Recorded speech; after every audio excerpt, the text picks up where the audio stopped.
Samedi 1er juin 2024, bonjour à tous, 14h40, bienvenue dans votre journal. Le Sphinx de Daoukro, l'ancien président Henri Konan Bédié, rappelé à Dieu le 1er août 2023, est inhumé ce samedi 1er juin dans la stricte intimité familiale à Pépressou, son village natal, dans le centre-est du pays. De nombreux hommages lui ont été rendus avant la messe de Requiem qui s'est achevée il y a tout juste quelques minutes.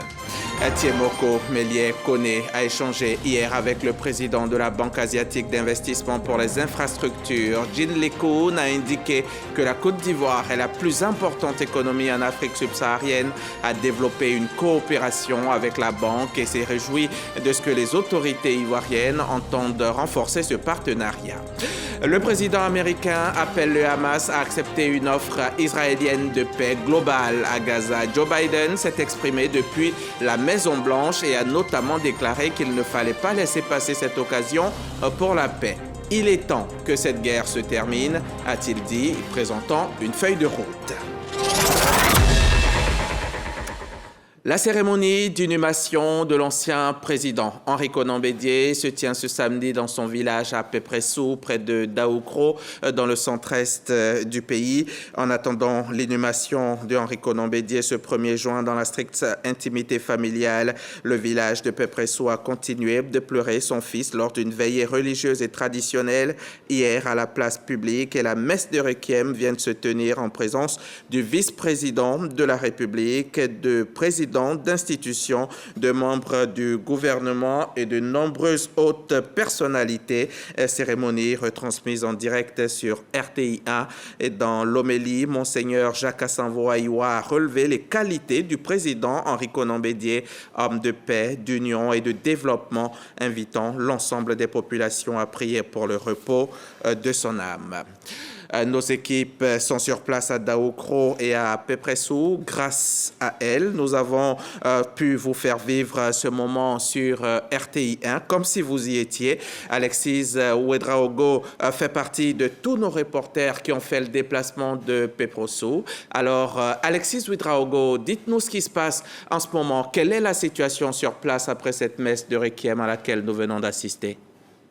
Alors bonsoir Hamza Diaby. L'ultime séparation, en tout cas pour les populations, s'est faite ici à la chapelle de Pépressou. La messe de Requiem en l'hommage d'Henri Konan Bédié s'est terminée il y a quelques instants avec beaucoup d'émotions. Ils sont venus d'un peu partout pour accompagner l'ancien président ivoirien à sa dernière demeure. Dans quelques moments, dans la stricte intimité familiale, il devrait être porté en terre. Nous avons pu recueillir quelques émotions à chaud, quelques réactions. Nous ne pouvons que dire aujourd'hui à Maman Henriette Konan Bédié Yako, à la grande famille Bédié Yako, à la famille Croizan Yako, à la Côte d'Ivoire, au président de la République Yako, qui a accompagné son aîné. Le président Bédié nous a mis en mission pour beaucoup de cas et nous espérons que nous avons pu remplir cette mission pendant qu'il était là. Nous disons au revoir à ce grand homme, à cet homme d'expérience, cet homme de paix, qui a su nous guider et nous orienter pendant plus de 50 ans. Il part, il nous laisse vraiment orphelins et vraiment nous sommes vraiment très tristes. Et nous avons vu que notre président, c'est un homme vraiment de paix. De paix qui vraiment... De là-haut, il veille sur nous, qu'il veille sur la Côte d'Ivoire, qu'il veille sur le peuple ivoirien. Tout ce qu'on lui souhaite, paix à son âme, que le bon Dieu l'accueille dans son paradis. Merci beaucoup Alexis Ouedraogo, et puisse Dieu vous entendre, chère dame, et puisse Dieu accueillir donc le président Henri Konan Bédié dans son royaume. Ici à Abidjan, le vice-président Tiemoko Méliès Koné a reçu hier au palais de la présidence de la République le président de la Banque asiatique d'investissement pour les infrastructures. Le vice-président a invité la banque à soutenir davantage les projets de l'État pour le développement économique et social de notre pays. Les détails de l'échange avec Viviane Aïma. Créée le 24 octobre 2014 par le gouvernement chinois, la Banque asiatique d'investissement pour les infrastructures, la BAI, est une grande institution pour le financement du développement, tout aussi importante que le FMI et la Banque mondiale. Le président de cette institution, Jin Lee-kun, a été reçu ce vendredi 31 mai par le vice-président de la République Konétie Moko-Mélié au palais présidentiel. Le gouvernement de la Côte d'Ivoire est enthousiaste de renforcer le partenariat qu'ils ont avec la Banque asiatique d'investissement dans les infrastructures. La Côte d'Ivoire, le pays le plus important en région, en Afrique sous-saharienne, en termes de coopération avec notre banque. Monsieur le vice-président a souligné quelques projets ou quelques domaines, secteurs où ça serait important de travailler ensemble pour le développement économique et social du pays, des domaines du transport, de l'énergie, de la digitalisation et du secteur de santé. Tous ces secteurs sont aussi très importants pour la banque. La banque aimerait aussi travailler avec d'autres banques comme la BAD et d'autres banques multilatérales pour pouvoir travailler ensemble avec la Côte d'Ivoire. La Banque asiatique d'investissement pour les infrastructures, BAI, compte à ce jour 93 pays adhérents, tant au niveau de l'Asie que de l'Europe. La France est membre adhérent depuis 2016. Au niveau de l'Afrique, l'Algérie, le Bénin, la Côte d'Ivoire, l'Égypte, le Ghana, le Libéria, la Guinée, le Rwanda, le Maroc, la Tunisie sont membres adhérents de cette grande institution de développement. Un reportage de Viviane Haïmin avec Jérôme Begré. On va quitter le plateau et on met le cap sur Abobo, au nord d'Abidjan. On y va pour la remise d'agréments au premier groupe de distributeurs agréés utilisant les monnaies numériques Trésor Pay et Trésor Money. Et cela dans le cadre du projet de collecte numérique des impôts qui entre dans sa phase de vulgarisation. Ce sont donc plus de 330 jeunes résidents de la commune qui viennent de recevoir leurs documents officiels des mains de l'édile Kandia Camara. Didier Nguessan, témoignage. Le Trésor public dispose de 2 outils, notamment les applications Trésor Pay et Trésor Money. Ces monnaies électroniques permettent aux contribuables d'effectuer toutes leurs transactions financières de manière digitale dans toute l'administration publique et parapublique. Les distributeurs agréés de la commune d'Abobo reçoivent leurs agréments. Nous sommes 10 dans le bureau et 34 délégués. C'est ces 2 groupes-là qui vont gérer ces jeunes-là, les 300 bénéficiaires qui répondent à 426 personnes impactées pour ce projet-là. Le réseau de distribution de la Banque du Trésor est ainsi lancé. L'opérateur est satisfait de ce déploiement à grande échelle. Cette plateforme qui a été déployée depuis 2020 dans différentes phases a fini par démontrer sa robustesse, sa sécurité. Le gouvernement a acté le déploiement et la généralisation de cette plateforme-là à travers un décret pris en Conseil des ministres et signé par le chef de l'État. La mère Kandia Camara, qui avait adopté le paiement des frais d'examen par mobile money lorsqu'elle était à l'Éducation nationale, est une pionnière de la monnaie électronique. Elle se réjouit de son expansion dans sa commune. Je voudrais particulièrement adresser mes remerciements à M. le ministre du Budget et des Finances pour la mise en place des produits Trésor Pay, Trésor Money. Chers jeunes et chères femmes bénéficiaires, sachez que je suis très fier de vous. Je vous demande de bien vous comporter et d'être disciplinés dans vos secteurs d'activité. Cette cérémonie a été couplée par la remise d'attestations à 50 femmes alphabétisées de la commune d'Abobo, de quoi contribuer à les rendre plus autonomes. Le GUD PME, guichet unique du développement des PME, veut donner une nouvelle vie aux PME des secteurs coton, textile et habillement. C'est dans ce cadre qu'une étude de diagnostic pour le renforcement de la compétitivité des PME concernées a été lancée cette semaine en présence du représentant du Premier ministre et des acteurs de ces secteurs. Plus de détails sur les enjeux de cette étude avec Dangui Dangui. La filière coton souffre de la maladie appelée chacide. Les acteurs du textile et de l'habillement, de problèmes de financement et d'encadrement. Autant dit que les petites et moyennes entreprises PME de ces secteurs traversent une zone de turbulence. Et pourtant, selon des experts, ces PME ont d'importants potentiels de création d'emplois et sont même des vecteurs de transformation structurelle de l'économie ivoirienne. C'est pourquoi le guichet unique de développement des PME, GUD PME, veut donner une nouvelle jeunesse à ces PME du secteur du coton, du textile et de l'habillement.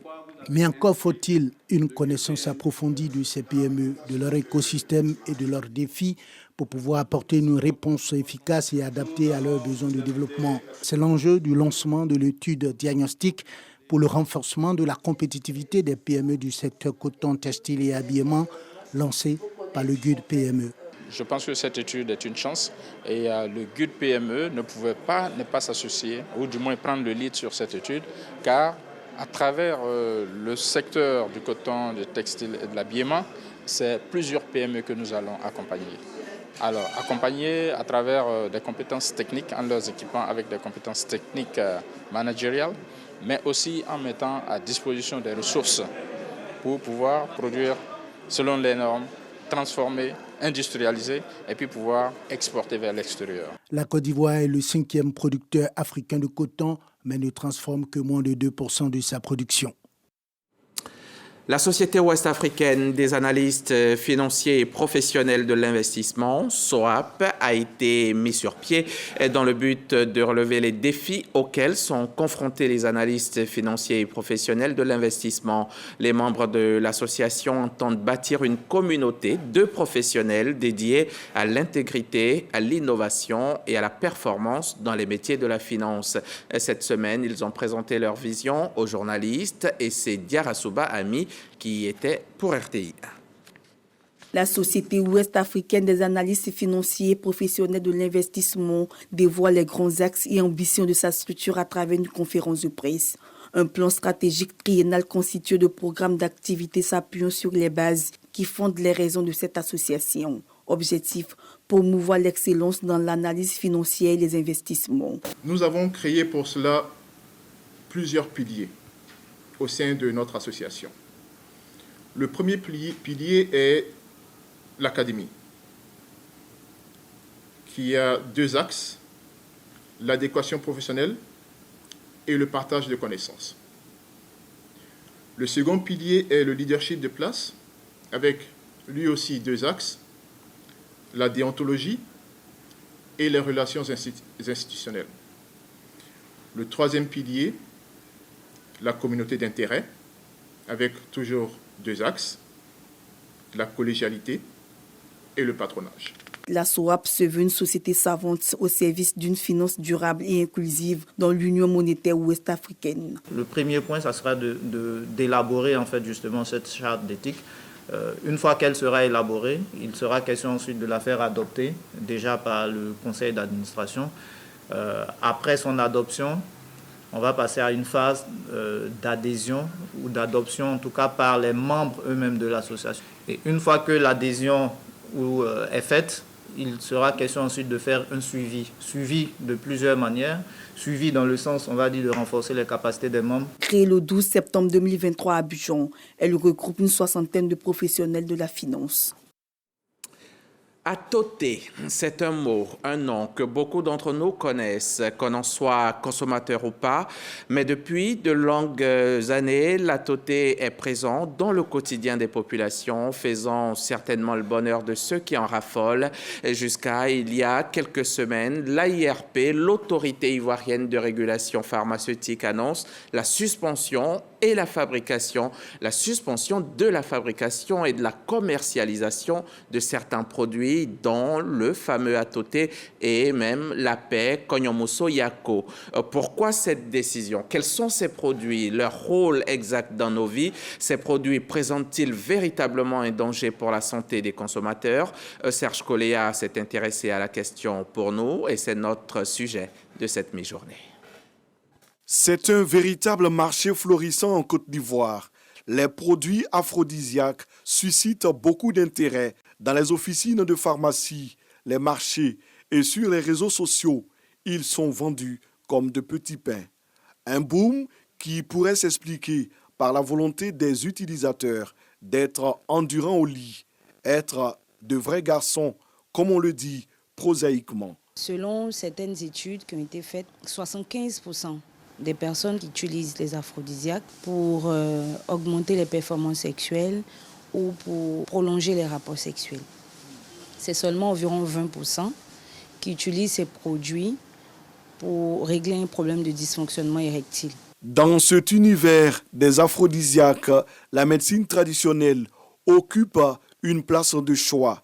Les tradipraticiens et leurs revendeurs offrent une gamme variée de produits dits efficaces et à 100% naturels. Atote, Konyomuso, Iniche, Bazooka ou encore la joie, pour ne citer que quelques-uns. Parmi ces potions magiques, Atote semble être très prisé. Atote, je ne l'ai jamais utilisé, mais il y a des potes qui sont beaucoup là-dessus, qui me disent que c'est quelque chose qui requinque normalement. C'est un aphrodisiaque d'abord, un antifatigue, ça déstresse, on m'a dit.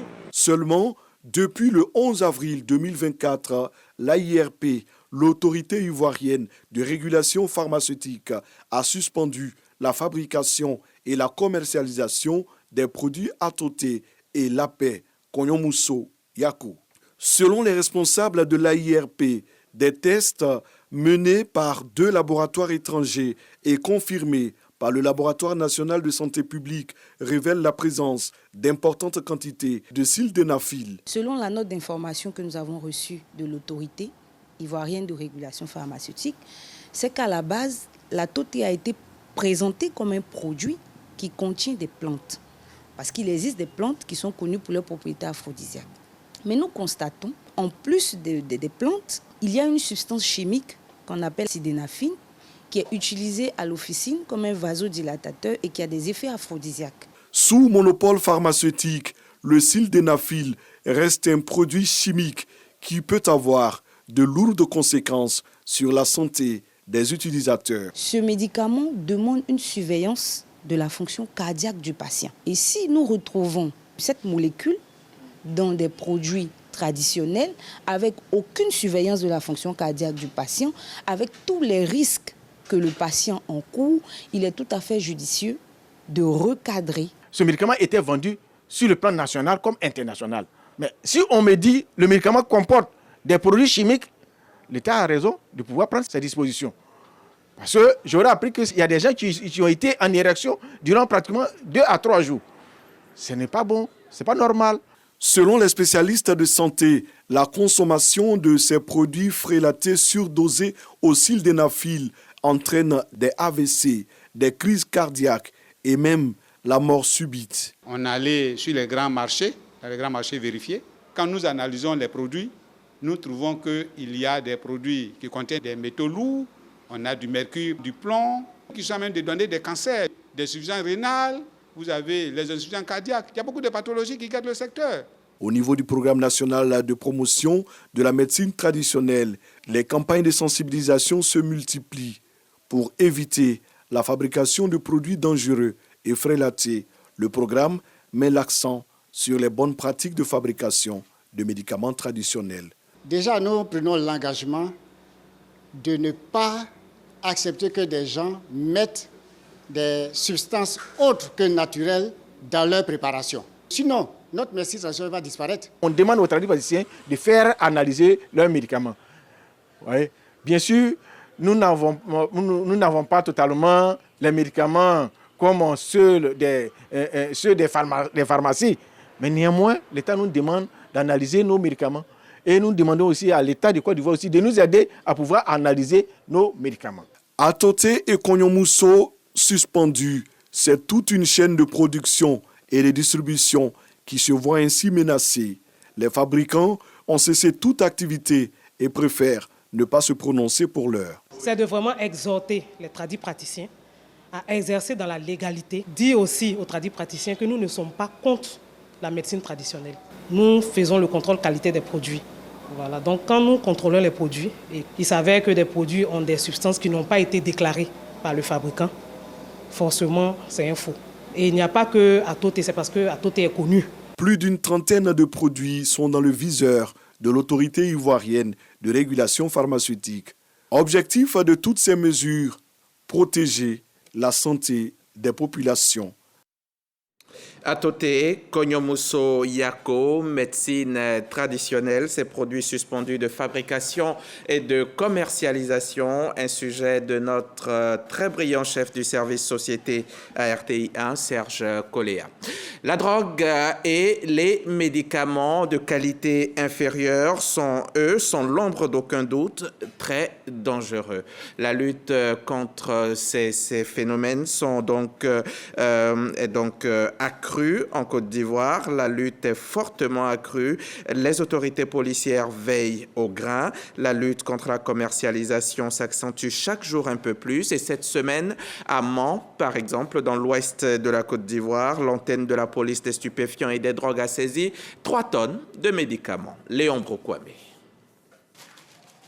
Locaux de l'antenne de la police des stupéfiants et des drogues de Mans, ce colis comprend divers médicaments de qualité inférieure, tous falsifiés, donc hors d'usage et interdits de vente. Mais ces médicaments, pour la plupart à usage de drogue, sont vendus et consommés. Leur saisie remonte en effet au 21 mai 2024. La police antidrogue fait une descente dans un magasin situé en plein cœur du marché de Mans, profitant d'un appel anonyme. J'ai été appelée par une personne de bonne foi et de ce que il serait entreposé des médicaments au sein du grand marché. Donc, sans toutefois tarder, j'ai pris mon équipe et ensemble, nous avons fait d'abord la vérification des lieux et nous nous sommes rendus sur le marché qui a vu ce que vous voyez actuellement derrière nous. Plusieurs sortes de médicaments. Nous avons des glucosés. Nous avons même des perfuseurs, nous avons des seringues, des ampoules injectables, des paires de ciseaux, c'est-à-dire même du matériel de chirurgie. Cette saisie de médicaments de qualité inférieure falsifiés à usage de drogue grâce à la collaboration population-police dans la lutte contre les drogues et stupéfiants, une collaboration fruit de la récente campagne de sensibilisation des populations de la région du Tonkbi sous l'impulsion du ministre de l'Intérieur et de la Sécurité, le général Vagondo Diomandé. On en vient maintenant au lancement du programme Peaceway par WANEP Côte d'Ivoire, le réseau ouest-africain pour l'édification de la paix en Côte d'Ivoire. Il s'agit de former une quarantaine de jeunes leaders communautaires à la consolidation de la paix et la transformation des conflits. En période électorale, ces jeunes seront également mis à contribution. On en sait plus avec David Soyo. 45 jeunes issus de différentes régions de la Côte d'Ivoire sont instruits sur les techniques et stratégies de prévention des conflits.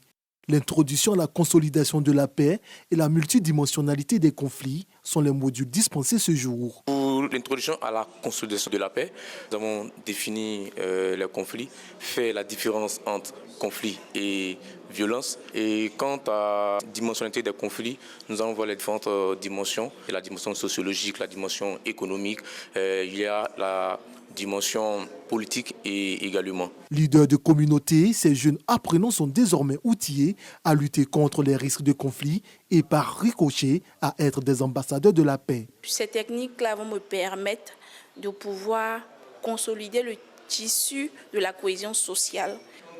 À chaque avènement des élections, on a des tensions. Et donc, ce programme nous amène sur le terrain à être des ambassadeurs de paix. Cette formation est le fruit du projet Peaceway, initié par le réseau ouest-africain pour l'édification de la paix en Côte d'Ivoire. Le projet Peaceway est une initiative de WANEP Côte d'Ivoire et de partenaires globaux avec le soutien de l'État américain pour créer une cohorte de jeunes formés aux questions de prévention, de résolution des conflits, afin d'endiguer toute menace qui pourrait être liée à l'extrémisme ou à toute forme de violence. Ces jeunes constituent la première promotion du programme Peaceway Côte d'Ivoire. Ils vont former avec d'autres jeunes de la sous-région un groupe de 350 personnes pour lutter contre l'extrémisme violent. Ces 45 apprenants seront également des observateurs dans le processus électoral de la présidentielle d'octobre 2025. Ambition, sensibiliser pour des élections apaisées, sans violence et au respect du résultat des urnes avant, pendant et après la période électorale. Selon le ministère de l'Emploi et de la Protection sociale, ce sont plus d'1 234 000 emplois formels qui sont enregistrés en Côte d'Ivoire auprès des institutions de sécurité sociale entre 2011 et 2023.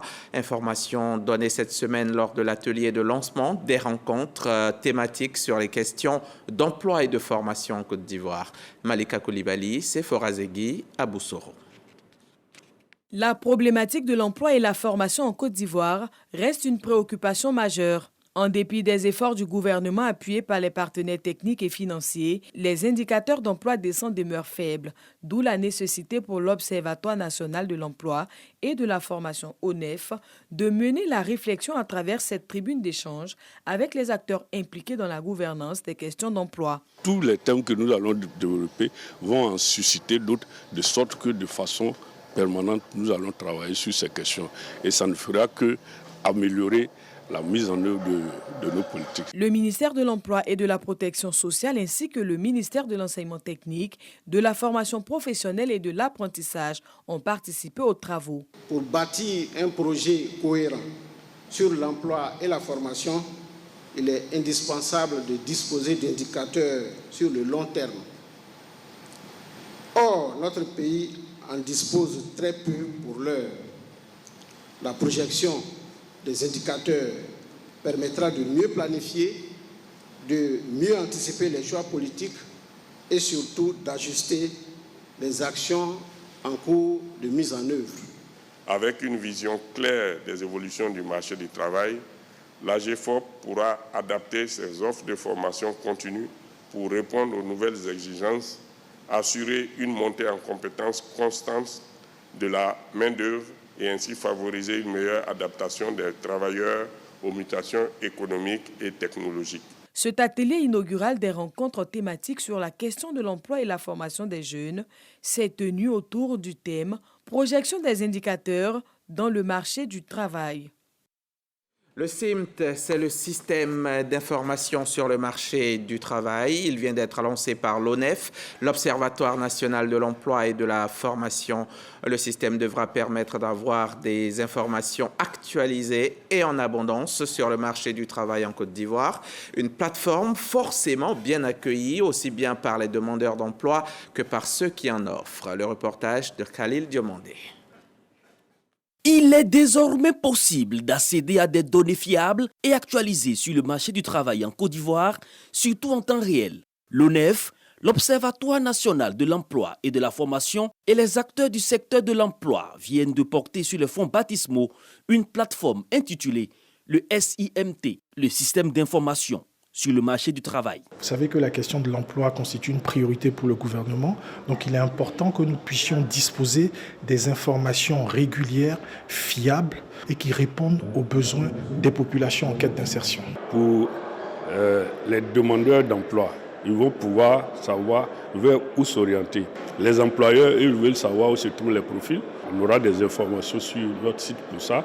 Donc un SIMT performant permet d'avoir de l'information disponible pour tous. Au nom du ministre de tutelle, Ibrahim Konaté invite les acteurs du monde du travail à vulgariser ce nouveau dispositif et à se l'approprier. Je voudrais féliciter et encourager tous les acteurs pour l'animation dynamique de ce système. Il nous faut maintenant nous approprier, car c'est ensemble, chacun jouant sa partition, que nous pourrions traduire en réalité la vision du président de la République. Créé par décret en juillet 2021, l'ONEF constitue la matérialisation de l'engagement du chef de l'État Alassane Ouattara de pallier le déficit d'information sur l'emploi en mettant en place un système d'information sur le marché du travail.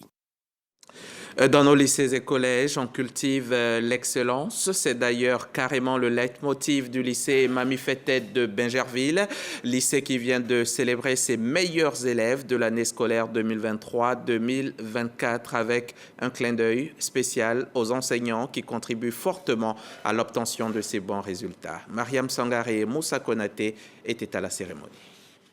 Célébration du mérite et de l'excellence au lycée Mami Fetet de Bingerville. 300 élèves de l'établissement sont honorés. Elles ont obtenu 16, 17 et 18 de moyenne. Je faisais tout le maximum possible à la maison pour pouvoir avoir ce rôle. Je me rappelle que les années précédentes, j'étais dans la foule en train d'acclamer les plus grosses moyennes. Et cette année, je me retrouve là.